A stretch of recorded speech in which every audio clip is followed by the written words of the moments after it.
जन्माद्यस्य यतोऽन्वयादितरतश्चार्थेष्वभिज्ञस्वराट् तेने ब्रह्म हृदाय आदिकवये मुह्यन्ति यं सूरयः तेजो वारिमृदां यथा विनिमयो यत्र त्रिसर्गो मृषा धाम्ना स्वेन सदा निरस्तकुहकं सत्यं परं धीमहि निगमकल्पतरोर्गलितं फलं शुकमुखादमृतद्रवसंयुतम् पिबत भागवतं रसमालयं मुहुरहो रसिकाः भुवि भावुकाः दारिद्र्यदुःखज्वरदाहितानां मायापिशाची परिमर्दितानां संसारसिन्धौ परिपातितानां क्षेमाय वै भागवतं प्रगर्जति साङ्केत्यं पारिहास्यं वा स्तोभं हेलनमेव वा वैकुण्ठनामग्रहणम् अशेषाहरं विदुः ಶ್ರೀಗುರುಭ್ಯೋ ನಮಃ ಹರಿ ಓಂ. ನಾವು ಹಿಂದೆ ಕರವೀರಪುರ, ಈಗಿನ ಕೊಲ್ಹಾಪುರ ಅಂತ ಹೇಳಬಹುದು, ಆ ಕೊಲ್ಹಾಪುರಕ್ಕೆ ರಾಜನಾಗಿದ್ದಂತಹ ಶೃಗಾಲ ವಾಸುದೇವ ಅಂತ ಹೆಸರಿದೆ. ಅಂತಹ ವಾಸುದೇವ ಆ ದೇಶಕ್ಕೆ ರಾಜನಾಗಿದ್ದ.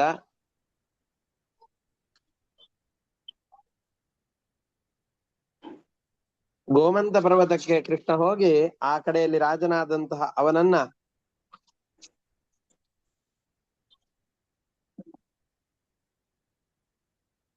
ಮಧು ಅಂತ, ನಾವು ದುಂದು ಅಂತ ಒಬ್ಬ ರಾಜ, ಆ ರಾಜನಲ್ಲಿ ಹುಟ್ಟಿದವನು. ಆ ದುಂದುವೇ ಇದಾಗಿ ಹುಟ್ಟಿದ್ದಾನೆ. ಅದು ಹೇಗೆ ಅಂತ ಸ್ವಲ್ಪ ವಿವರಣೆ ಕೊಡ್ತೇನೆ.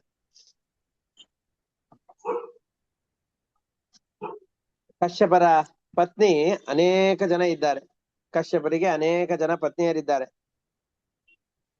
ಧನು ಅನ್ನುವ ದೇವಿ ಒಬ್ಳು ಕೂಡ, ಧನೌತು ದಾನವಾಹ್ ಕದ್ರುವಾಮ್ ಅಂತಂದು ಹೇಳಿ, ಧನು ಅನ್ನುವಂತಹ ಕಶ್ಯಪರ ಪತ್ನಿ ಎಲ್ಲ ದಾನವರಿಗೆ ತಾಯಿಯಾದಂತವಳು. ಆ ಧನುದೇವಿಯೇ ಕರವೀರಪುರ ಅಂತ ಇದು ಯಾವ ರಾಜ್ಯ ಇದೆ ಅಲ್ವೋ ರಾಜ, ಈ ರಾಜ್ಯದ ರಾಜ ಅವನ ಮಗಳಾಗಿ ಹುಟ್ಟಿರ್ತಾಳೆ, ಕಶ್ಯಪರ ಮಗಳು. ಈ ಕಡೆಯಲ್ಲಿ ಕಶ್ಯಪರೇ ವಸುದೇವನಾಗಿ ಹುಟ್ಟಿದ್ದಾನೆ. ಅಲ್ಲಿ ಅದಿತಿಯು ದೇವಕಿಯಾಗಿ ಹುಟ್ಟಿದ್ದಾಳೆ. ಕಶ್ಯಪ ಅದಿತಿ ಇವರಿಬ್ಬರ ಮಗನಾಗಿ ಕೃಷ್ಣ ಹೇಗೆ ಹುಟ್ಟಿದನೋ ಹಾಗೇನೆ ಕಶ್ಯಪರ ಮತ್ತೊಬ್ಬ ಹೆಂಡತಿ ಧನುದೇವಿ, ಆ ಧನು ಇಲ್ಲಿ ಕರವೀರಪುರ ರಾಜ್ಯದ ರಾಜನಾದಂತಹ ಯಾರಿದ್ದಾನೋ ಅವನ ಮಗಳಾಗಿ ಹುಟ್ಟುತ್ತಾ ಇದ್ದಾಳೆ. ಈ ವಸುದೇವ ಕಶ್ಯಪರಿಗೆ ಮೂಲ ರೂಪದಲ್ಲಿ ದೇವಕಿ, ಇವಳು ಅದಿತಿ ಹೇಗೆ ಪತ್ನಿಯೋ ಹಾಗೆ ಅವತಾರವಾದಂತಹ ಸಂದರ್ಭದಲ್ಲೂ ದೇವಕಿಯು ವಸುದೇವನ ಪತ್ನಿಯಾಗಿದ್ದಾಳೆ. ಅದೇ ರೀತಿಯಾಗಿ ವಸುದೇವನಿಗೆ ಅನೇಕ ಜನ ಪತ್ನಿಯರು ಅಂತ ನಾವು ಹಿಂದೆ ನೋಡಿದ್ದೇವೆ. ಆ ವಸುದೇವ ಒಮ್ಮೆ ಯಾತ್ರೆಗೋಸ್ಕರವಾಗಿ ಇಡೀ ಭಾರತ ದೇಶವನ್ನ ಸಂಚಾರ ಮಾಡುವಂತಹ ಸಂದರ್ಭದಲ್ಲಿ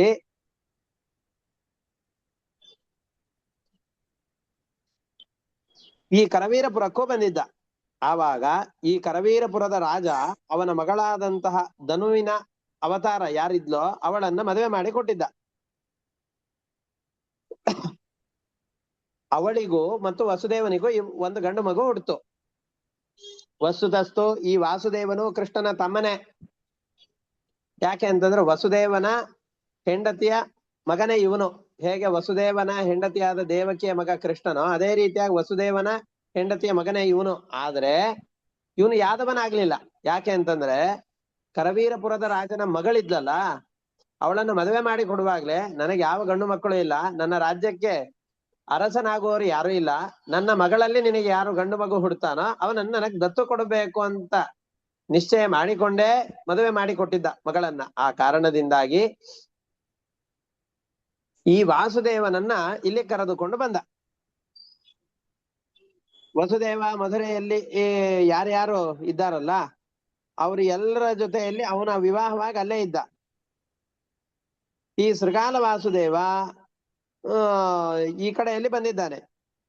ತನ್ನ ಎಲ್ಲ ಹೆಂಡತಿಯರ ಜೊತೆಯಲ್ಲಿ ಇಲ್ಲಿದ್ದು ತನ್ನ ತಾಯಿಯನ್ನ ತಂದೆಯ ಮನೆಯಲ್ಲೇ ಬಿಟ್ಟ ಅಂತ ಅಂದುಕೊಂಡು ಇವನಿಗೆ ಶೃಗಾಲ ವಾಸುದೇವನಿಗೆ ವಸುದೇವ ಮತ್ತು ಕೃಷ್ಣ ಎಲ್ಲರ ಮೇಲೆ ವಿರೋಧ ಬಂದಿತ್ತು, ಸಿಟ್ಟು ಬಂದಿತ್ತು. ಎಲ್ಲ ಯಾದವರ ಮೇಲೆ ಸಿಕ್ಕಾಪಟ್ಟೆ ದ್ವೇಷ. ಯಾಕೆ ಅಂದ್ರೆ ನಮ್ಮ ಅಮ್ಮನನ್ನ ಕರೆದುಕೊಂಡು ಹೋಗ್ಲಿಲ್ಲ ಅಂತ. ಆದ್ರೆ ಅವನು ಕರೆದುಕೊಂಡು ಹೋಗುವ ಪರಿಸ್ಥಿತಿಯಲ್ಲೇ ಇರ್ಲಿಲ್ಲ. ಯಾವ್ಯಾವ ಪತ್ನಿಯರಿದ್ರ ಎಲ್ಲರ ಜೊತೆಯಲ್ಲಿ ಕಂಸ ಅವನನ್ನು ಹೊರಗಡೆ ಹೋಗ್ಲಿಕ್ಕೆ ಆಗದೆ ಇರೋ ಹಾಗೆ ಕಾರಾಗೃಹದಲ್ಲಿ ಬಂದಿ ಮಾಡಿ ಇಟ್ಟುಬಿಟ್ಟಿದ್ದ.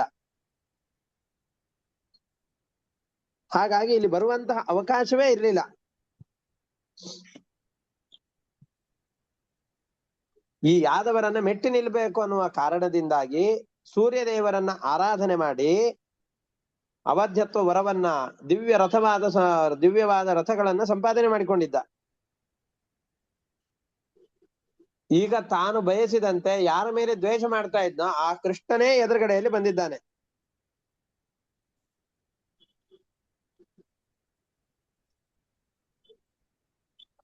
ಕೃಷ್ಣ ಬಂದಾಗ ಆ ಕೃಷ್ಣನ ಜೊತೆಯಲ್ಲಿ ಯುದ್ಧ ಮಾಡಿ ಕೊನೆಗೆ ಈ ಶೃಗಾಲ ವಾಸುದೇವ ಸತ್ತು ಹೋಗ್ಬಿಡ್ತಾನೆ. ಇವನಿಗೆ ಒಬ್ಬ ಮಗ ಇದ್ದ, ಅವನು ಶಕ್ರದೇವ ಅಂತ ಅವನಿಗೆ ಹೆಸರಿಟ್ಟಿದ್ದ. ಅವನು ಸಾತ್ವಿಕನೇ ಆಗಿದ್ದ.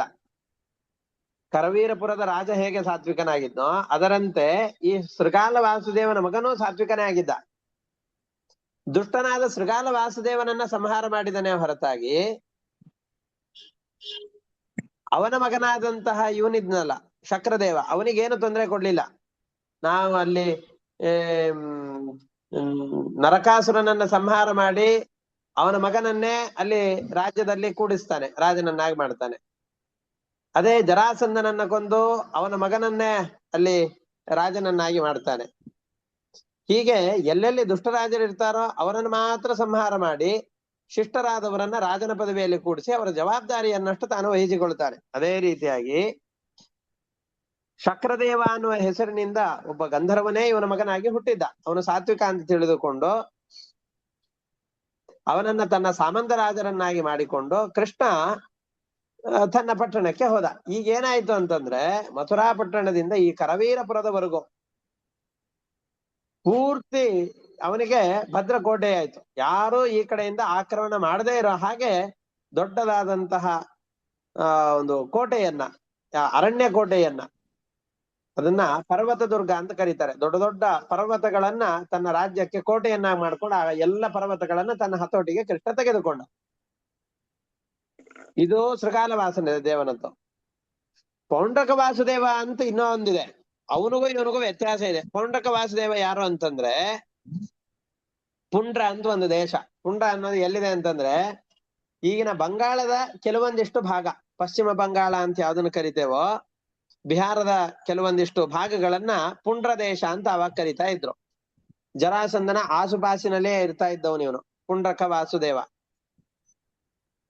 ಈ ಪೌಂಡ್ರಕ ವಾಸುದೇವನು ಕೂಡ ಅವನ ಇವರೆಲ್ಲ ಏನದು ಇವನ ಮುಂದ್ಗಡೆ ಇದ್ದವರೆಲ್ಲ ನೀನ್ ನಿಜವಾದ ವಾಸುದೇವ ಕೃಷ್ಣ ಅಲ್ಲ ಅಂತ ಹೇಳಿದಾಗ ಆರ್ಟಿಫಿಷಿಯಲ್ ಆದಂತಹ 4 ಕೈಗಳನ್ನ, 2 ಕೈಗಳಿದ್ರು 2 ಕೈಗಳನ್ನ ಎಕ್ಸ್ಟ್ರಾ ಹಾಕೊಂಡು ಕೃಷ್ಣನಿಗೆ ಗರುಡ ವಾಹನನಾಗಿದ್ದಾನೆ ಅಂತ ತಿಳಿದುಕೊಂಡು ಇವನು ಒಂದು ಬಂಗಾರದ ಗರುಡವನ್ನ ವಾಹನವನ್ನ ಮಾಡಿಕೊಂಡು ಅದರಲ್ಲಿ ಓಡಾಡ್ತಾ ಇದ್ದ. ಇವನು ಅವನನ್ನು ಮುಂದೆ ಸಂಹಾರ ಮಾಡ್ತಾನೆ. ಅವನ ಕಥೆ ಬೇರೆ. ಇಲ್ಲಿರುವಂತಹದ್ದು ಶೃಗಾಲ ವಾಸುದೇವ. ಆ ಶೃಗಾಲ ವಾಸುದೇವನನ್ನ ಸಂಹಾರ ಮಾಡಿ ಅವನ ಮಗನಾದಂತಹ ಶಕ್ರದೇವನನ್ನ ಏನ್ ಮಾಡ್ತಾ ಇದ್ದಾರೆ, ಸಂಹಾರ ಅವನನ್ನ ರಾಜನ ಪದವಿಯಲ್ಲಿ ಕೂಡಿಸಿ ಇಡೀ ರಾಜ್ಯದ ಜವಾಬ್ದಾರಿಯನ್ನು ವಹಿಸಿ ತಮ್ಮ ಸಾಮಂತ ರಾಜನನ್ನಾಗಿ ಅವನನ್ನು ಮಾಡಿಕೊಳ್ತಾ ಇದ್ದಾರೆ. ಇಷ್ಟು ಮುಗೀತು. ಇದು ಆದ್ಮೇಲೆ ಈಗ 53ನೇ ಅಧ್ಯಾಯದಲ್ಲಿ ಹೇಳ್ತಾ ಇರುವಂತಹ ವಿಷಯ ಇಷ್ಟು. ಬಲಿಚಕ್ರವರ್ತಿ ಬಂದು ಪರಮಾತ್ಮನ ಕಿರೀಟವನ್ನ ಕದ್ದುಕೊಂಡು ಹೋಗ್ತಾನೆ. ಆ ಕಥೆಯನ್ನ ಈ 53ನೇ ಅಧ್ಯಾಯದಲ್ಲಿ ಹೇಳ್ತಾರೆ. ಇದು ಯಾವಾಗ? ಕೃಷ್ಣ ಈಗ ಗೋಮಂತ ಪರ್ವತವನ್ನ ಹತ್ತಿ ಅದರ ಕೆಳಗಡೆಯಲ್ಲಿದ್ದಂತಹ ಕರವೀರಪುರದ ರಾಜನನ್ನ ಸೋಲಿಸಿ ಶಕ್ರದೇವನನ್ನ ಅಲ್ಲಿ ನಿಯಮನ ಮಾಡಿ ಆಯ್ತು. ಆಮೇಲೆ ವಾಪಸ್ಸು ಯಾವ ತಮ್ಮ ಹತೋಟಿಗೆ ಬಂದಿದೆಯೋ ಅಂತಹ ಗೋಮಂತ ಅನ್ನೋ ಪರ್ವತವನ್ನ ಇವರಿಬ್ರು ಏರ್ತಾ ಇದ್ದಾರೆ, ರಾಮಕೃಷ್ಣರಿಬ್ರು ಏರ್ತಾ ಇದ್ದಾರೆ. ಗೋಮಂತಂ ಪರ್ವತ ಶ್ರೇಷ್ಠಂ ತುಂಗದ್ರುಮಲ ತಾನ್ವಿತಂ ಸಾಲ ತಾಲ ತಮಾಲಾಢ್ಯಂ ಪ್ರಿಯಾಲಾಶೋಕ ಶೋಭಿತಂ ಕದಂಬ ನಿಂಬ ಹಿಂತಾಲ ಪೂಗ ಪುನ್ನಾಗ ಶೋಭಿತಂ ಆರುಹ್ಯ ಕದಲಿ ಖಂಡ ಮಂಡಿತಂ ಮತ್ತ ಕೋಕಿಲಂ ಭ್ರಮರ ಸಂಘಾತ ಲವಂಗಾ ಕಂಪಿತದ್ರುಮಂ ಫಲಭಾರನತೈಸ್ಕಂದೈಃ ನಾರೀಕೇಲೈರ್ವಿರಾಜಿತಂ ಬಹು ಪ್ರಸ್ರವಣೋಪೇತಂ ಸುಚ್ಛಾಯಂ ನಿರ್ಮಲೋದಕಂ ರಮ್ಯಂ ದದೃಶತುರ್ ವೀರೌ ಪ್ರದೇಶಂ ರಾಮಕೇಶವೌ. ಬಲರಾಮಕೃಷ್ಣರು ಗೋಮಂತ ಪರ್ವತವನ್ನು ಏರ್ತಾ ಇದ್ದಾರೆ. ಆ ಗೋಮಂತ ಪರ್ವತ ಹೇಗಿತ್ತು ಆ ಪ್ರದೇಶದ ವರ್ಣನೆಯನ್ನ ಇಲ್ಲಿ ಮಾಡ್ತಾ ಇದ್ದಾರೆ. ಎತ್ತರವಾದಂತಹ ಮರಗಳು ಆ ಗೋಮಂತ ಪರ್ವತದಲ್ಲಿದ್ದು. ಮರಗಳು ಯಾವ್ಯಾವುದು ಅಂತ ಹೇಳ್ತಾರೆ. ಸಾಲ ಮರ ಅಂದ್ರೆ ಮತ್ತಿ ಮರ, ತಾಳೆ ಮರ, ಹೊಂಗೆ, ಮೂರಟೆ, ಅಶೋಕ, ಅನೇಕ ವಿಧವಾದ ಮರಗಳ ಹೆಸರನ್ನು ಹೇಳ್ತಾ ಇದ್ದಾರೆ. ಅನೇಕ ವಿಧವಾದಂತಹ ಹೆಸರಿನ ಮರಗಳು ಆ ಪ್ರದೇಶದಲ್ಲಿ ಇದ್ದು. ಬೇವಿನ ಮರ, ಅಡಿಕೆ ಮರ, ನಾಗಸಂಪಿಗೆಗಳನ್ನ ಬೆಳಿತಾ ಇದ್ದಂತಹ ಮರಗಳು. ಆ ಎತ್ತರವಾದಂತಹ ಬೆಟ್ಟವನ್ನು ಏರಿ ಈ ಇಡೀ ಗೋಮಂತ ಪರ್ವತವನ್ನು ನೋಡಿದ್ರೆ ಆಶ್ಚರ್ಯವಾಗಿ ಕಾಣಿಸ್ತಾ ಇದೆ. ಅನೇಕ ಜನ ಬಾಳೆ ತೋಪುಗಳನ್ನ ನಿರ್ಮಾಣ ಮಾಡಿದ್ದಾರೆ, ಬಾಳೆ ತೋಟಗಳನ್ನೇ ನಿರ್ಮಾಣ ಮಾಡಿದ್ದಾರೆ. ಕೋಗಿಲೆಗಳೆಲ್ಲ ಚೆನ್ನಾಗಿ ಮದವೇರಿ ತಮ್ಮ ಅದ್ಭುತವಾದಂತಹ ಸ್ವರವನ್ನ ಆ ಪ್ರದೇಶದಲ್ಲಿ ಉಂಟು ಮಾಡ್ತಾ ಇದೆ. ದುಂಬಿಗಳೆಲ್ಲವೂ ಕೂಡ ಅಲ್ಲಿ ಹಾರಾಡ್ತಾ ಇವೆ. ಎಲ್ಲ ಸ್ಥಳದಲ್ಲಿರುವಂತಹ ಮಕರಂದವನ್ನ ಹೀರ್ತಾ ಇದೆ. ಮರಗಳನ್ನ ಚೆನ್ನಾಗಿ ಅಲ್ಲಾಡಿಸಿ ಕೋತಿಗಳೆಲ್ಲ ಆ ಹಣ್ಣು ಪೂರ್ತಿ ತುಂಬಿಕೊಂಡಂತಹ ಮರಗಳಿಂದ ಹಣ್ಣುಗಳೆಲ್ಲ ಕೆಳಗಡೆಯಲ್ಲಿ ಬೀಳೋ ಹಾಗೆ ಮಾಡ್ತಾ ಇವೆ. ಒಳ್ಳೆ ಝರಿಗಳು, ಸ್ವಚ್ಛವಾದಂತಹ ನೀರಿನ ಸರೋವರಗಳು ಇದರಿಂದ ಕೂಡಿಕೊಂಡಂತಹ ಗೋಮಂತ ಪರ್ವತವನ್ನ ಸೇರ್ತಾ ಇದ್ದಾರೆ. ಒಂದೇ ಪರ್ವತದಲ್ಲಿ ಒಂದೊಂದಕ್ಕೊಂದೊಂದು ಹೆಸರಿಟ್ಟಿರ್ತಾರಲ್ಲ, ಹಾಗೆ ಈ ಗೋಮಂತ ಪರ್ವತದಲ್ಲಿ ತುಂಬಾ ಎತ್ತರದ ಒಂದು ಶಿಖರ ಇತ್ತು. ಅದಕ್ಕೆ ಪ್ರವರ್ಷಣ ಅಂತ ಹೆಸರಿತ್ತು. ಎಷ್ಟು ಎತ್ತರವಾಗಿತ್ತು ಅಂತಂದ್ರೆ ಮೋಡಗಳನ್ನು ಮುಟ್ಟಬಹುದು. ಈಗಲೂ ಕೂಡ ಮಹಾರಾಷ್ಟ್ರದಲ್ಲಿ ಅನೇಕ ಈ ತರದ ಬೆಟ್ಟ ಪ್ರದೇಶಗಳೆಲ್ಲ ಇವೆ. ನಾವು ಖಂಡಾಲ ಘಾಟಗಳು ಅಂತ ಯಾವ್ದನ್ನು ಕರಿತೇವೋ ತುಂಬಾ ಸಮುದ್ರ ಮಟ್ಟದಿಂದ ಎತ್ತರವಾದ ಪ್ರದೇಶದಲ್ಲಿದೆ. ಅಲ್ಲಿಗೆ ಹೋದ್ರೆ ಮೋಡಗಳೆಲ್ಲವೂ ಕೂಡ ನಮ್ಮ ಎದುರಿನಲ್ಲಿ ಹಾದು ಹೋದ ಹಾಗೆ ಕಾಣಿಸತ್ತೆ. ಆ ಇಡೀ ಸತಾರಾ ಜಿಲ್ಲೆ ಮತ್ತು ಪುಣೆ ಇದರ ಸುತ್ತಮುತ್ತಲಿನ ಪ್ರದೇಶ ಎಲ್ಲವೂ ಕೂಡ ಈ ತರಹದ್ದೇ. ಯಾವಾಗ್ಲೂ ಮಳೆ. ಈ ವರ್ಷಕಾಲ ಬಂತು ಅಂತಂದು ಹೇಳಿದ್ರೆ ಚೆನ್ನಾಗಿ ಮಳೆ ಸುರಿತಾ ಇರತ್ತೆ. ಅಂತಹ ಅದ್ಭುತವಾದಂತಹ ಬೆಟ್ಟ ಇದೆ. ಯಾವಾಗ್ಲೂ ಮಳೆಯನ್ನು ಸುರಿತಾ ಇರುವಂತಹ ಬೆಟ್ಟಗಳು. ಅದಕ್ಕೆ ಪ್ರವರ್ಷಣ ಅಂತ ಹೆಸರು ಬಂತು. ವರ್ಷಣ ಅಂದ್ರೆ ಮಳೆ, ಪ್ರವರ್ಷಣ ಅಂದ್ರೆ ಚೆನ್ನಾಗಿ ಮಳೆ ಆಗೋದು ಅಂತ ಅರ್ಥ. ಯಾವಾಗ್ಲೂ ಮಳೆಗಳು ಆಗ್ತಾನೇ ಇರುವಂತಹ ಆ ಪ್ರದೇಶಕ್ಕೆ ಹೋಗ್ತಾ ಇದ್ದಾರೆ. ಎಲ್ಲ ಕಡೆಯಲ್ಲಿ ಓಡಾಡ್ಕೊಂಡು ಮೇಲೆ ಕೆಳಗಡೆ, ಪೂರ್ವ ಪಶ್ಚಿಮ ಉತ್ತರ ದಕ್ಷಿಣ 8 ದಿಕ್ಕುಗಳಲ್ಲೂ ಮೇಲೆ ಕೆಳಗಡೆ ಎಲ್ಲಾ ಕಡೆಯಲ್ಲಿ ಚೆನ್ನಾಗಿ ತಿರುಗಾಡ್ಕೊಂಡು ವಾಸ ಮಾಡ್ತಾ ಇದ್ದಾರೆ. ತತ್ರ ಪ್ರವರ್ಷಣಂ ನಾಮ ಶೃಂಗಂ ಪರ್ವತ ಮೂರ್ಧನಿ ಅವಾಪತುರ್ಯತ್ರ ಗೋಮೇಘಾಃ ನಿತ್ಯಂ ವರ್ಷಂತ್ಯ ವಿಕ್ಲವಾಃ. ಪ್ರವರ್ಷಣ ಅಂತ ಒಂದು ಎತ್ತರವಾದಂತಹ ಪರ್ವತ ಇದೆ, ಶಿಖರ. ಆ ಶಿಖರದಲ್ಲಿ ಎಲ್ರು ಬಂದು ನಿಂತಿದ್ದಾರೆ, ರಾಮಕೃಷ್ಣರು ಬಂದು ನಿಂತಿದ್ದಾರೆ. ಯಾಕದಕ್ ಪರ್ವತಕ್ಕೆ ಪ್ರವರ್ಷಣ ಅಂತ ಹೆಸರು ಬಂತು? ಯಾವಾಗ್ಲೂ ಮಳೆ ಸುರಿತಾ ಇರತ್ತೆ. ಅವಾಪತುರ್ ಯತ್ರ ಮೇಘಾಃ ನಿತ್ಯಂ ವರ್ಷಂತಿ ಅವಿಕ್ಲವಾಹ. ಕ್ಷಣಕಾಲವೂ ಬಿಡದೇನೆ ಯಾವಾಗ್ಲೂ ಮಳೆಯನ್ನ ಸುರಿಸ್ತಾನೆ ಇರತ್ತೆ ಮೋಡಗಳು. ಅದಕ್ಕೆ ಪ್ರವರ್ಷಣ ಅಂತ ಆ ಬೆಟ್ಟಕ್ಕೆ ಹೆಸರು ಬಂತು. ಅಂತಹ ಎತ್ತರವಾದ ಪರ್ವತವನ್ನು ಏರಿ ಯದುಶ್ರೇಷ್ಠರಾದಂತಹ ಇವರಿಬ್ರು ಕೂಡ ಚೆನ್ನಾಗಿ ವಾಸ ಮಾಡ್ತಾ ಇದ್ದಾರೆ.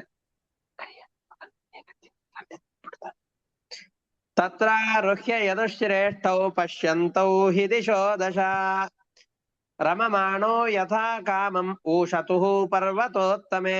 ಅಲ್ಲೇ ತಿರ್ಗಾಡ್ಕೊಂಡು ಸುಖವಾಗಿ ವಾಸ ಮಾಡ್ಕೊಂಡಿದ್ದಾರೆ ರಾಮಕೃಷ್ಣರು. ಈ ಸಂದರ್ಭದಲ್ಲಿ ಏನಾಗಿದೆ ಅನ್ನೋದನ್ನ ಒಂದು ಅಪರೂಪದ ಕಥೆಯನ್ನು ಹೇಳ್ತಾರೆ. ಈ ಕಥೆಗಳೆಲ್ಲ ಕೆಲವೊಂದಿಷ್ಟು ಭಾಗವತದ ಪುಸ್ತಕಗಳಲ್ಲಿ ಇಲ್ಲ. ಅದು ಎಲ್ಲ ಪುಸ್ತಕಗಳಲ್ಲಿ ಇದು ಇಲ್ಲ. ಪ್ರಾಯಶಃ ನೀವು ಯಾವ್ದು ಚೌಖಂಬ ಪುಸ್ತಕಗಳನ್ನು ಇಟ್ಕೊಂಡಿರ್ತೀರೋ ಆ ಪುಸ್ತಕಗಳಲ್ಲಿ ಈ ಪಾಠ ಇಲ್ಲ. ಹರಿವಂಶದಲ್ಲಿ ಈ ಕಥೆ ಇದೆ. ಅದನ್ನ ಇಲ್ಲಿಯೂ ಕೂಡ ಭಾಗವತದಲ್ಲಿ ಇದೆ ಅಂತ ಕೆಲವು ಪುಸ್ತಕಗಳಲ್ಲಿದೆ. ಅದನ್ನ ಇಲ್ಲಿ ಹೇಳ್ತಾ ಇದ್ದಾರೆ. ಏನಾಗಿದೆ, ಕೃಷ್ಣ ಈ ಗೋಮಂತ ಪರ್ವತದಲ್ಲಿ ಯಾವಾಗ ಯುದ್ಧ ಮಾಡ್ಲಿಕ್ಕೋಸ್ಕರ ಬರ್ತಾ ಇದ್ದಾನೋ ಅದೇ ಸಂದರ್ಭದಲ್ಲಿ ಕ್ಷೀರಸಾಗರದಲ್ಲಿ ಒಂದು ಅಮುಕ್ತ ಸ್ಥಾನ ಅಂತಿದೆ. ಅಮುಕ್ತರೆಲ್ಲ ವಿಹಾರ ಮಾಡುವಂತ ಒಂದು ಪ್ರದೇಶ ಅದು. ಆ ಪ್ರದೇಶದಲ್ಲಿ ವೈಕುಂಠ ಅಂದ್ರೆ 2 ತರ ಇದೆ. ಯಾರು ಸಾಧನೆಯನ್ನು ಮಾಡಿಕೊಂಡು ಭಗವಂತನ ಅನುಗ್ರಹವನ್ನು ಪಡೆದು ಮೋಕ್ಷವನ್ನ ಪ್ರವೇಶ ಮಾಡಿ ಬಿಟ್ಟಿದ್ದಾರೋ ಅದು ಮೋಕ್ಷ ಅನ್ನುವಂಥದ್ದು ಒಂದಿದೆ. ಮೋಕ್ಷ ಲೋಕ ಅದು ಒಂದಿದೆ. ಅದು ಅಷ್ಟೇ ಅಲ್ಲದೇನೆ ಇನ್ನೊಂದು ಸ್ಥಾನವೂ ಇದೆ, ಮುಕ್ತ ಸ್ಥಾನ, ಅಮುಕ್ತ ಸ್ಥಾನ. ದೇವತೆಗಳೆಲ್ಲ ಹೋಗಿ ದೇವರನ್ನು ಪ್ರಾರ್ಥನೆ ಮಾಡ್ತಾರೆ ವೈಕುಂಠಕ್ಕೆ ಅಂತ ಹೇಳಿದಾಗ ಮುಕ್ತರೆಲ್ಲ ನೆಲೆಸಿರುವ ಪ್ರದೇಶಕ್ಕೆ ಹೋಗೋದಿಲ್ಲ ಅವರು. ಮನೆ ಎದುರುಗಡೆಯಲ್ಲಿ ಒಂದಿಷ್ಟು ವರಾಂಡ ಅಂತಿರತ್ತಲ್ಲ, ಒಳಗಡೆಯಲ್ಲಿ ಪ್ರವೇಶ ಇಲ್ಲ ಅಮುಕ್ತರಿಗೆ. ಅವರೆಲ್ಲ ವರಾಂಡದಲ್ಲೇ ಕುಳಿತುಕೊಂಡು ದೇವರನ್ನ ನೋಡ್ಕೊಂಡು ಅಲ್ಲಿಂದ ಕೆಲಸ ಮುಗಿಸ್ಕೊಂಡು ಹೋಗ್ಬೇಕು. ಅವರಿಗೆ ಒಳಗಡೆಯಲ್ಲಿ ಯಾವಾಗ ಪ್ರವೇಶ ಅಂತಂದ್ರೆ ಅವರು ಮುಕ್ತರಾದ್ಮೇಲೆ ಪ್ರವೇಶ. ಹಾಗೆ ಬಲಿಚಕ್ರವರ್ತಿಯು ಕೂಡ ವೈಕುಂಠದಲ್ಲಿ ಇರುವಂತಹ ಪರಮಾತ್ಮನನ್ನು ಭೇಟಿ ಮಾಡ್ಲಿಕ್ಕೋಸ್ಕರ ಅಂತ ಬರ್ತಾ ಇದ್ದಾನೆ. ಯಾವಾಗ ಇವನು ಅಮುಕ್ತ ಸ್ಥಾನಕ್ಕೆ ಬಂದಿದ್ನೋ ಆವಾಗ ಬಲಿಯಲ್ಲಿ ಸ್ವಲ್ಪ ಅಸುರಾವೇಶ ಇತ್ತು. ಸ್ವಲ್ಪ ಅಸುರಾವೇಶ ಬಲಿಚಕ್ರವರ್ತಿಗೆ ಇತ್ತು. ಅದನ್ನ ಜನರಿಗೆ ತೋರಿಸಿಕೊಡ್ಬೇಕಾಗಿತ್ತು. ಅದಕ್ಕೆ ಏನ್ ಮಾಡ್ತಾ ಇದ್ದಾನೆ, ಬಲಿಚಕ್ರವರ್ತಿ ಬಂದಾಗ ತಾನು ನಿದ್ರೆ ಮಾಡಿರುವ ಹಾಗೆ ತನ್ನನ್ನು ತಾನು ತೋರಿಸ್ಕೊಳ್ತಾ ಇದ್ದಾನೆ ದೇವರು. ದೇವತೆಗಳಿಗೂ ಹಾಗೆ ಮಾಡ್ಲಿಕ್ಕೆ ಅಂತ ಆದೇಶ ಕೊಟ್ಟಿದ್ದ. ಪರಮಾತ್ಮ ಎಲ್ಲಿ ಇರ್ತಾನೋ ಅಲ್ಲಿ ದೇವತೆಗಳು ಅವರು ಇವರು ಎಲ್ಲ ಇರ್ತಾರೆ.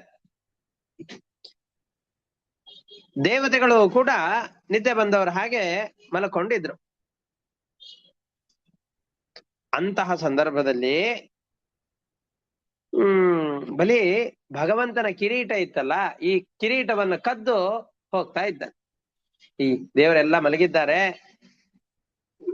ದೇವರಿಗೆ ನಾನ್ ಮಾಡಿದ್ದು ಗೊತ್ತಾಗೋದಿಲ್ಲ ಅಂತಂದುಕೊಂಡು ದೇವತೆಗಳು ಮಲಗಿದ ಹಾಗೆ ನಾಟಕವನ್ನು ಮಾಡುವ ಸಂದರ್ಭದಲ್ಲಿ, ಪರಮಾತ್ಮನು ಮಲಗಿದಂತೆ ನಟನೆ ಮಾಡ್ತಾ ಇರುವ ಸಂದರ್ಭದಲ್ಲಿ ಪರಮಾತ್ಮನ ಕಿರೀಟವನ್ನು ತೆಗೆದುಕೊಂಡು ಓಡ್ತಾ ಇದ್ದಾನೆ. ಸುತರಲೋಕಕ್ಕೆ ಓಡ್ಕೊಂಡು ಬರ್ತಾ ಇದ್ದಾನೆ. ಆ ಸಂದರ್ಭದಲ್ಲಿ ಈ ಯಾರು ಅದ್ಭುತವಾದಂತಹದ್ದು ಸುವರ್ಣ ನಿರ್ಮಿತವಾದದ್ದು. ನಾವು ಸಾಮಾನ್ಯವಾಗಿ ತಿರುಪತಿ ತಿಮ್ಮಪ್ಪನಿಗೆ ಕಿರೀಟವನ್ನು ಕೊಡ್ಬೇಕಾದ್ರೇನೆ ಭೂಲೋಕದಲ್ಲಿರುವಂತಹ ಜನರೇ ರತ್ನಖಚಿತವಾದ ವಜ್ರ, ವೈಢೂರ್ಯ, ಅಮೂಲ್ಯವಾದ ಪದ್ಮರಾಗಗಳು, ಗೋಮೇದ, ನಾನಾ ವಿಧವಾದಂತಹ ಮುತ್ತುಗಳನ್ನ ಅದರಲ್ಲಿ ಪೋಣಿಸಿ ಅತ್ಯಂತ ಬೆಲೆ ಬಾಳುವಂತಹ ವಜ್ರಗಳೆಲ್ಲವನ್ನು ಕೂಡ ಸೇರಿಸಿ ತುಂಬಾ ಅದ್ಭುತವಾದಂತಹ ಕಿರೀಟವನ್ನು ಮಾಡಿ ತಿರುಪತಿ ತಿಮ್ಮಪ್ಪನಿಗೆ ಇರಿಸ್ಬೇಕಾದ್ರೆ ಇನ್ನು ಸಾಕ್ಷಾತ್ ಪರಮಾತ್ಮ ತನ್ನ ತಲೆ ಮೇಲೆ ಧರಿಸುವಂತಹ ಕಿರೀಟ ಎಷ್ಟು ಅದ್ಭುತವಾಗಿರ್ಬೇಕು. ಅಂತಹ ಇದನ್ನ ಬಲಿಚಕ್ರವರ್ತಿ ಅಪಹಾರ ಮಾಡಿದ್ದನ್ನು ತಿಳಿದುಕೊಂಡು ಇಡೀ ನಗರಕ್ಕೆ ರಕ್ಷಕ, ನಾವು ಡಿಜಿ ಅಂತ ಕರಿತೇವೆ, ಜಿಲ್ಲಾ ಪೊಲೀಸ್ ಅಧಿಕಾರಿಗಳು ಅಂತ ಇರ್ತಾರಲ್ಲ ಹಾಗೆ ಇಡೀ ವೈಕುಂಠ ಲೋಕವನ್ನ ಕಾಯುವ ಜವಾಬ್ದಾರಿಯನ್ನ ಹೊಂದಿದವನು ಗರುಡ ದೇವರು. ಇವನು ಆ ಪರಮಾತ್ಮನ ಕಿರೀಟವನ್ನು ತೆಗೆದುಕೊಂಡು ಹೋಗ್ತಾ ಇದ್ದಾನಲ್ಲ, ಇವನನ್ನು ಹಿಂಬಾಲಿಸಿದ. ಸುತರ ಲೋಕದಲ್ಲಿ, ಪಾತಾಳ ಲೋಕದಲ್ಲಿ ಬಲಿಚಕ್ರವರ್ತಿ ಇವನಿಗೆ ಸಿಕ್ಕ. ಅವನ ಜೊತೆಯಲ್ಲಿ ಚೆನ್ನಾಗಿ ಯುದ್ಧ ಮಾಡಿ ಅವನನ್ನು ಗೆದ್ದು ಅವನ ಬಳಿಯಲ್ಲಿದ್ದಂತಹ ರತ್ನ ಖಚಿತವಾದಂತಹ ಈ ಕಿರೀಟವನ್ನು ವಾಪಸ್ ತೆಗೆದುಕೊಂಡು ಬರ್ತಾ ಇದ್ದ. ಬಂದಾಗ ಗೋಮಂತ ಪರ್ವತದಲ್ಲಿ ಕೃಷ್ಣ ವಿಹಾರ ಮಾಡ್ತಾ ಇದ್ದಾನೆ. ಆ ದೇವರಿಗೆ ಹಾಕಿದ್ರೇನೋ ಈ ದೇವರಿಗೆ ಹಾಕಿದ್ರೇನೋ ಅಂತ ಅಂದುಕೊಂಡು ಕೃಷ್ಣನ ತಲೆಯ ಮೇಲೆ ಆ ಕಿರೀಟವನ್ನು ಇಡ್ತಾ ಇದ್ದಾನೆ. ಮೂಲ ರೂಪದ ದೇವರಿಗೆ ಯಾವ ರೀತಿಯಾಗಿ ಆ ಕಿರೀಟ ಹೊಂದಿಕೆ ಆಗಿತ್ತೋ ಇಲ್ಲಿ ಬಂದು ನೋಡಿದ್ರೆ ಕೃಷ್ಣನ ತಲೆ ಮೇಲೂ ಕೂಡ ಸರಿಯಾಗಿದೆ. ಅದು ನಾವು 2 ವರ್ಷದ ಹಿಂದೆ ತಗೊಂಡಂತಹ ಡ್ರೆಸ್ ನಮಗ್ ವಾಪಸ್ ಇಟ್ಟಾಗಲ್ಲ ಆದರೆ ಪರಮಾತ್ಮನ ಮೂಲ ರೂಪಕ್ಕೂ ಅವತಾರ ರೂಪಕ್ಕೂ ಯಾವುದೇ ವ್ಯತ್ಯಾಸ ಇಲ್ಲ ಅಂತ ತಿಳಿಸಿಕೊಡ್ಲಿಕ್ಕೋಸ್ಕರ ಇದನ್ನ ಮಾಡ್ತಾ ಇದ್ದಾರೆ. ಪರಮಾತ್ಮನ ತಲೆ ಮೇಲೆ ಸರಿಯಾಗಿ ಹೊಂದಿಕೆ ಆಯ್ತು ಅಂತ ಇಲ್ಲಿ ಕಿರೀಟವನ್ನು ಇಟ್ಕೊಂಡು ವೈಕುಂಠಕ್ಕೆ ಹೋದ್ರೆ ಅಲ್ಲಿ ನಾರಾಯಣನ ತಲೆ ಮೇಲೂ ಕೂಡ ಕಿರೀಟ ಇದೆ. ಗರುಡ ದೇವರಿಗೆ ಪರಮಾತ್ಮನ ಮೂಲ ರೂಪವೇ ಅವತಾರ ರೂಪ, ಅವತಾರವೇ ಮೂಲ ರೂಪ ಅನ್ನೋದು ಮತ್ತಷ್ಟು ದೃಢವಾಯಿತು ಅಂತ ಈ ಪ್ರಸಂಗದಲ್ಲಿ ನಿರೂಪಣೆ ಮಾಡ್ತಾ ಇದ್ದಾರೆ. ಇದನ್ನ ಶ್ಲೋಕದ ಮುಖಾಂತರವಾಗಿ ನೋಡ್ತಾ ಹೋಗೋಣ. ಕೃಷ್ಣ ಗೋಮಂತ ಪರ್ವತದಲ್ಲಿ ವಿಹಾರ ಮಾಡ್ತಾ ಇದ್ದಾನೆ. ಇವನನ್ನ ಸೋಲಿಸಿಕೊಂಡು ಆ ಸಂದರ್ಭದಲ್ಲಿ ಏನಾಯ್ತು? ಏತಸ್ಮಿನ್ನೇವ ಕಾಲೇತು ಕ್ಷೀರೋದೇ ಸಾಗರೋತ್ತಮೇ ನಿವಾಸೆ ದೇವದೇವಸ್ಯ ಶಂಖ ಚಕ್ರ ಗದಾಭೃತಃ ಉಪಾಸೀನೋ ಮಹಾಬಾಹು ಶ್ರೀಮಾನ್ ವೈರೋಚನೋ ಬಲಿಃ ಜಹಾರ ದೇವದೇವಸ್ಯ ಕಿರೀಟಂ ರತ್ನ ಚಿತ್ರಿತಂ. ಇದೇ ಸಂದರ್ಭದಲ್ಲಿ ಕ್ಷೀರಸಾಗರದಲ್ಲಿ ಪರಮಾತ್ಮನನ್ನು ಭೇಟಿಯಾಗಬೇಕು ಎಂಬ ಕಾರಣದಿಂದಾಗಿ ದೇವದೇವನಾದಂತಹ ಪರಮಾತ್ಮನ ದರ್ಶನ ವರ್ತಿ ಬರ್ತಾ ಇದ್ದಾನೆ.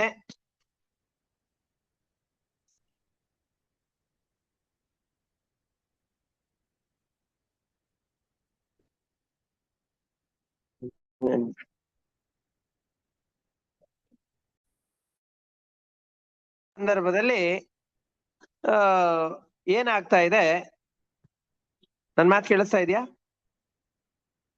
ಕೇಳ್ತಿದೆ ಗುರುಳೆ.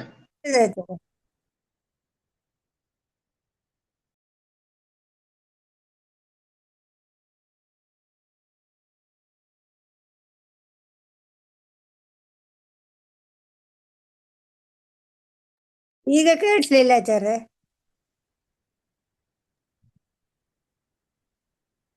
ನಿಮ್ದು ಈ ಕಾಲದಲ್ಲಿ ಹಾ ಸರಿ ಸರಿ. ಈಗ ನಮ್ಮ ಯಾವಾಗ ಈ ಸಂದರ್ಭದಲ್ಲಿ ಯುದ್ಧ ಮಾಡ್ತಾ ಇದ್ನೋ, ಯುದ್ಧ ಮಾಡುವಂತಹ ಇದು ಬಲಿಚಕ್ರವರ್ತಿ ಪರಮಾತ್ಮನನ್ನು ನೋಡ್ಬೇಕು ಅಂತ ಬಂದಿದ್ದಾರೆ. ಬಂದಾಗ ಅವನಲ್ಲಿ ಅಸುರಾವೇಶ ಇದೆ ಅಂತ ತಿಳಿಸುವ ಉದ್ದೇಶದಿಂದ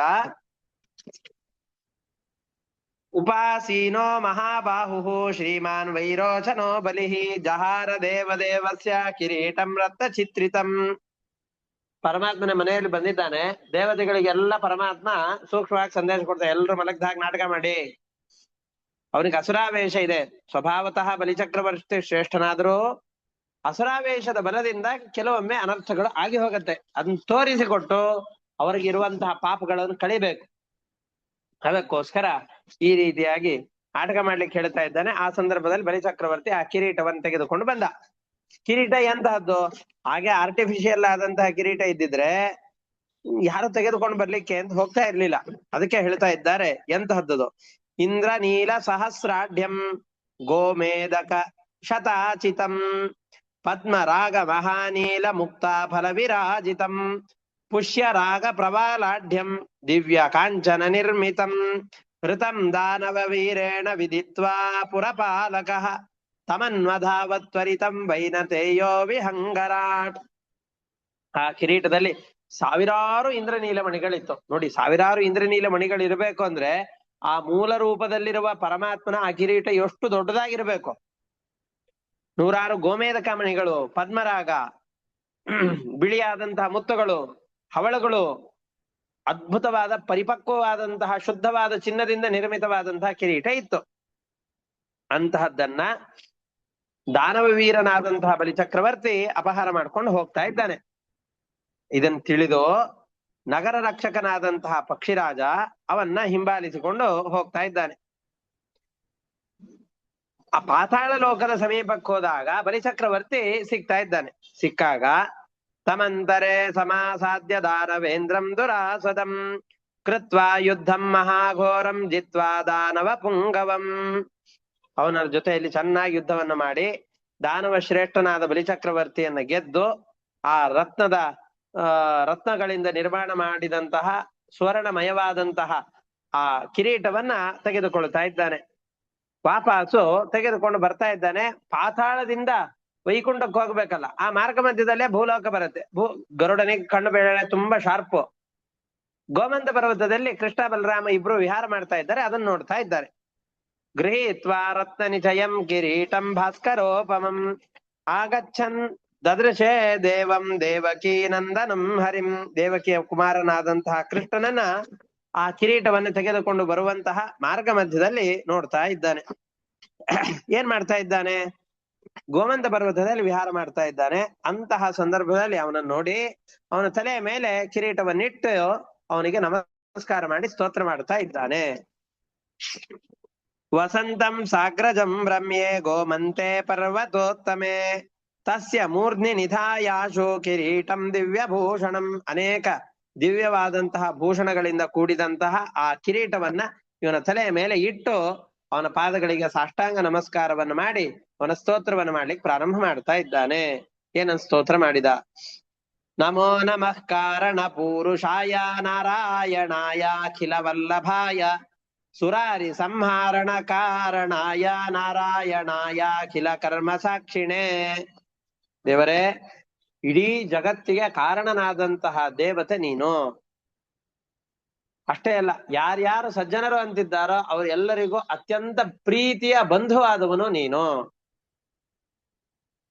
ದೈತ್ಯರ ಸಂಹಾರಕ್ಕೆ ಕಾರಣನಾದವನು ನೀನು. ನಾನೀಗೇನೋ ಬಲಿಚಕ್ರವರ್ತಿಯನ್ನು ಸೋಲಿಸಿ ಬಂದಿದ್ದೇನೆ ಅಂತಂದ್ರೆ ನನ್ನದೇನೋ ದೊಡ್ಡಸ್ತಿಕೆ ಇಲ್ಲ. ನೀನು ನಿಂತು ಅವರನ್ನ ನನ್ನಿಂದ ಗೆಲ್ಲಿಸಿದೆ ಅಷ್ಟೇ. ನನ್ನಲ್ಲಿ ಅಂತಹ ಸ್ವಾತಂತ್ರ್ಯ ಇಲ್ಲ. ನಾರಾಯಣಾಯ ಅಖಿಲ ಕರ್ಮ ಸಾಕ್ಷಿಣೆ, ಸಕಲ ಕರ್ಮಗಳಿಗೆ ಸಾಕ್ಷಿ ದೇವತೆಯಾದಂತಹ ದೇವರೇ ನಿನಗೆ ನಮಸ್ಕಾರ ಅಂತ ಹೇಳ್ತಾ ಇದ್ದಾರೆ. ಇಷ್ಟೇ ಅಲ್ಲ, ಇನ್ನು ಸೃಷ್ಟಿಯ ಆದಿಯ ಕಾಲದಲ್ಲಿ ಬ್ರಹ್ಮನ ಒಳಗಡೆಯಲ್ಲಿ ನಿಂತು ಇಡೀ ಜಗತ್ತನ್ನ ಸೃಷ್ಟಿ ಮಾಡ್ತಿ. ನಾರಾಯಣನಾಗಿದ್ದುಕೊಂಡು ಪಾಲನ ಕೆಲಸವನ್ನು ಮಾಡ್ತಿ. ರುದ್ರದೇವರ ಅಂತರ್ಯಾಮಿಯಾಗಿದ್ದುಕೊಂಡು ಸಂಹಾರದ ಕಾರ್ಯವನ್ನು ಮಾಡ್ತಿ. ದೇವರೇ, ನಾನಿನ್ನ ಸೇವಕನಾದಂತಹ ಗರುಡ. ಯದುವಂಶದಲ್ಲಿ ನೀನು ಹುಟ್ಟಿದ್ದಿ, ಭೂಮಿಯಲ್ಲಿ ಅವತಾರ ಮಾಡಿ ನೀ ದುಷ್ಟರ ಸಂಹಾರ ಕಾರ್ಯವನ್ನು ಮಾಡ್ತಾ ಇದ್ದಿ ಅಂತ ನನಗೆ ಗೊತ್ತಿದೆ ಅಂತ ಹೇಳಿ ಆ ದೇವರಿಗೆ ನಮಸ್ಕಾರವನ್ನು ಮಾಡ್ತಾ ಇದ್ದಾನೆ. ಹಿರಣ್ಯ ಗರ್ಭತ್ವಮುಪೇತ್ಯ ಮೂಲೆ ಸೃಜಸ್ಯ ಶೇಷಂ ಭುವನಂ ಸ ಏವ ನಾರಾಯಣಾತ್ಮನ್ ಪರಿಪಾಸಿ ಭೂಯೋ ಜಹಾರ ಚಾಂತೆ ಭಗವನ್ ಶಿವಾತ್ಮನ್. ಬ್ರಹ್ಮದೇವರ ಅಂತರ್ಯಾಮಿಯಾಗಿದ್ದುಕೊಂಡು ಸೃಷ್ಟಿ ಕಾರ್ಯವನ್ನು ಮಾಡ್ತಿ, ನಾರಾಯಣನಾಗಿದ್ದುಕೊಂಡು ಸ್ಥಿತಿ ಕಾರ್ಯವನ್ನು ಮಾಡ್ತಿ, ಶಿವನ ಅಂತರ್ಯಾಮಿಯಾಗಿದ್ದುಕೊಂಡು ಸಂಹಾರ ಕಾರ್ಯವನ್ನು ಮಾಡ್ತಿ. ಇಂತಹ ದೇವರೇ ನಿನಗೆ ನಮಸ್ಕಾರ. ನಿನ್ನನ್ನ ಯದುವಂಶದಲ್ಲಿ ಅವತಾರ ಮಾಡಿದ ಸಾಕ್ಷಾತ್ ಪರಮಾತ್ಮನೆ ಅಂತ ತಿಳಿದುಕೊಂಡು ನಿನ್ನಲ್ಲಿ ಪರಮ ಭಕ್ತಿಯನ್ನು ಮಾಡ್ತಾ ಇದ್ದೇನೆ. ದೇವರೇ ನಿನಗೆ ನಮಸ್ಕಾರ, ನಿನಗೆ ನಮಸ್ಕಾರ ಅಂತ ಮತ್ತೆ ಮತ್ತೆ ನಮಸ್ಕಾರವನ್ನು ಮಾಡ್ತಾ ಇದ್ದಾನೆ. ನಿನಗೇನಾದ್ರೂ ಸಹಾಯವನ್ನು ಮಾಡ್ಬೇಕಾಗಿದೆ, ನಾನು ಏನು ನಿನಗೆ ಸಹಾಯವನ್ನು ಮಾಡಬಹುದು ಅಂತ ಕೇಳ್ತಾ ಇದ್ದ. ಈ ರೀತಿಯಾಗಿ ಕೇಳಿ ಪರಮಾತ್ಮನಿಗೆ ನಮಸ್ಕಾರ ಮಾಡಿ ನೆಲದ ಮೇಲೆ ಮಂಡಿಯನ್ನು ಊರಿ ಗರುಡ ದೇವರು ನಿಲ್ತಾ ಇದ್ದಾರೆ. ದೇವರೇ, ನನಗೆ ಆದೇಶ ಮಾಡಿ. ನಿನ್ನ ಆದೇಶವನ್ನು ಪಾಲನೆ ಮಾಡ್ಲಿಕ್ಕೋಸ್ಕರ ನಿಂತಹ ಸೇವಕ ನಾನು ಅಂತ ಹೇಳ್ತಾ ಇದ್ದಾನೆ. ತಂ ತ್ವಾಯದೋರ್ವಂಶಕರಂ ಸುರೇಶಂ ಜಾನೇವತೀರ್ಣಂ ಭುವನಂ ವೃಷಾ ಕಪಿಂ ಅಹಂ ಹಿ ಭೃತ್ಯಸ್ತವ ವೈನ ತೇಯೋ ಬ್ರೂಹಿ ಕ್ರಿಯಾಂ ಕಿಂ ಕರವಾಣಿ ದೇವ. ನಾನು ನಿನ್ನ ಸೇವಕ, ಯದುವಂಶದಲ್ಲಿ ಅವತಾರ ಮಾಡಿದ ಸಾಕ್ಷಾತ್ ಪರಮಾತ್ಮನೇ ನೀನು ಅಂತ ತಿಳಿದುಕೊಂಡಿದ್ದೇನೆ. ಭೂಮಿಯಲ್ಲಿ ದುಷ್ಟರ ಸಂಹಾರಕ್ಕೋಸ್ಕರ ಅವತಾರ ಮಾಡಿರುವಂತಹ ಕಥೆಯನ್ನು ನಾನು ತಿಳಿದಿದ್ದೇನೆ. ನಿನಗೇನು ಸೇವೆ ಮಾಡಬೇಕು ಆದೇಶಿಸೋ ಅಂತ ಕೇಳಿ ಇತ್ಯುಕ್ತ್ವಾ ದೇವದೇವೇಶಂ ಪ್ರಣಿಪತ್ಯ ವಿಹಂಗರಾಟ್ ಜಾನುನಾ ಧರಣೀಂ ಗತ್ವಾ ತಸ್ಥೌ ಪ್ರಾಂಜಲಿರಗ್ರತಃ. ಇಷ್ಟ ಆದಾಗ ಅವನಿಗೆ ಎದುರಿನಲ್ಲಿ ನೆಲದ ಮೇಲೆ ಕೂಡ್ತಾ ಇದ್ದಾನೆ.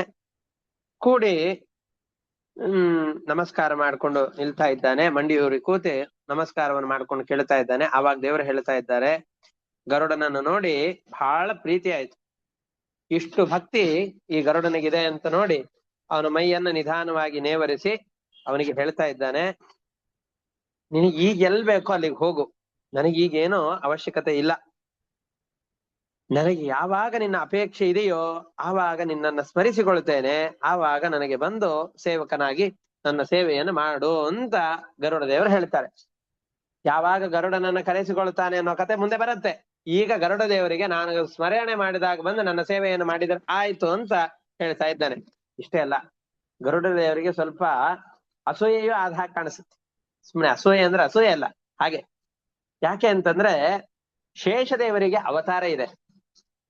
ಶೇಷದೇವರು ಬಲರಾಮನಾಗಿ ನಿಂತುಕೊಂಡು ಕೃಷ್ಣನ ಜೊತೆಯಲ್ಲಿ ಕೃಷ್ಣನ ವಿಶೇಷವಾಗಿ ಸೇವೆಯನ್ನ ಸಮರ್ಪಣೆ ಮಾಡ್ತಾ ಇದ್ದಾರೆ. ಆದರೆ ನಾನು ಗರುಡನಾಗಿ ಅವತಾರ ಇಲ್ಲ ನನಗೆ, ನಾನು ಏನು ದೇವರಿಗೆ ಸೇವೆಯನ್ನು ಮಾಡ್ಲಿ ಅಂತ ಹಾತೊರಿತಾ ಇದ್ದಾರೆ.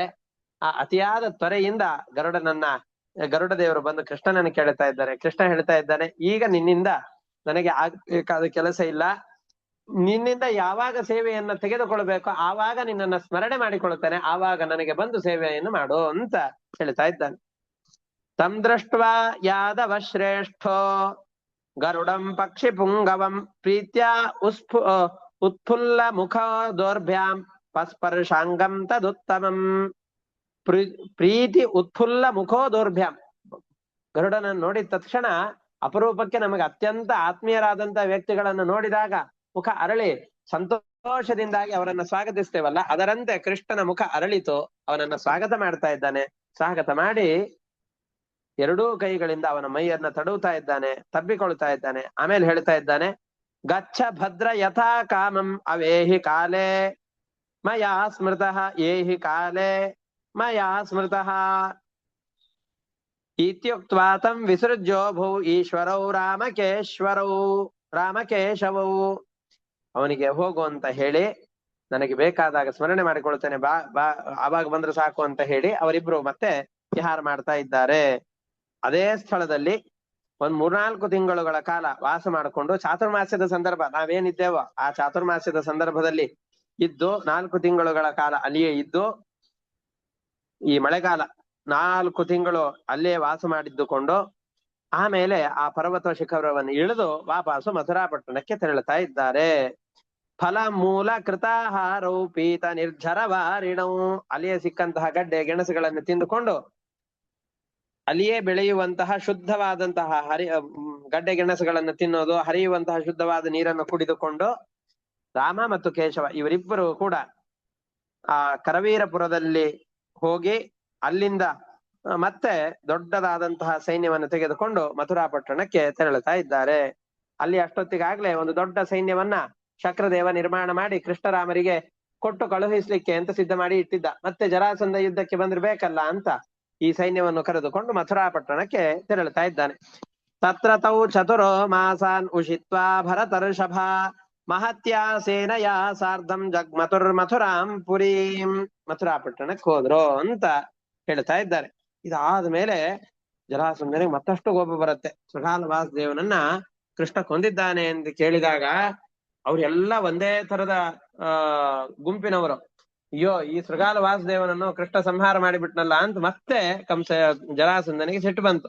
ಮತ್ತೆ ಸಿಟ್ಟಿನಿಂದ ಕೃಷ್ಣನ ಮೇಲೆ ಮತ್ತೆ ಯುದ್ಧಕ್ಕೋಸ್ಕರ ಬರ್ತಾನೆ. ಆ ಕಥೆ ಮತ್ತೆ ಮುಂದೆ ಬರುತ್ತೆ, ಅದನ್ನ ನಾಳೆಯ ಪಾಠದಲ್ಲಿ ನೋಡೋಣ ಅಂತ ಹೇಳ್ತಾ ಇವತ್ತಿನ ಪಾಠವನ್ನು ಇಷ್ಟು ಮುಕ್ತಾಯ ಮಾಡ್ತಾ ಇದ್ದೇನೆ. ಹರಯೇ ನಮಃ. ಶ್ರೀಕೃಷ್ಣಾರ್ಪಣಮಸ್ತು. ಅನೇನ ಭಾವಿಯತ್ ಪುಣ್ಯಂ ತೇನ ಪ್ರೀಣಾತು ಕೇಶವಃ. ಹರಯೇ ನಮಃ. ಶ್ರೀಕೃಷ್ಣಾರ್ಪಣಮಸ್ತು. ಎಲ್ಲರಿಗೂ ನಮಸ್ಕಾರ. ನಮಸ್ಕಾರ ಗುರುಗಳೇ. ನಮಸ್ಕಾರ ಗುರುಗಳೇ.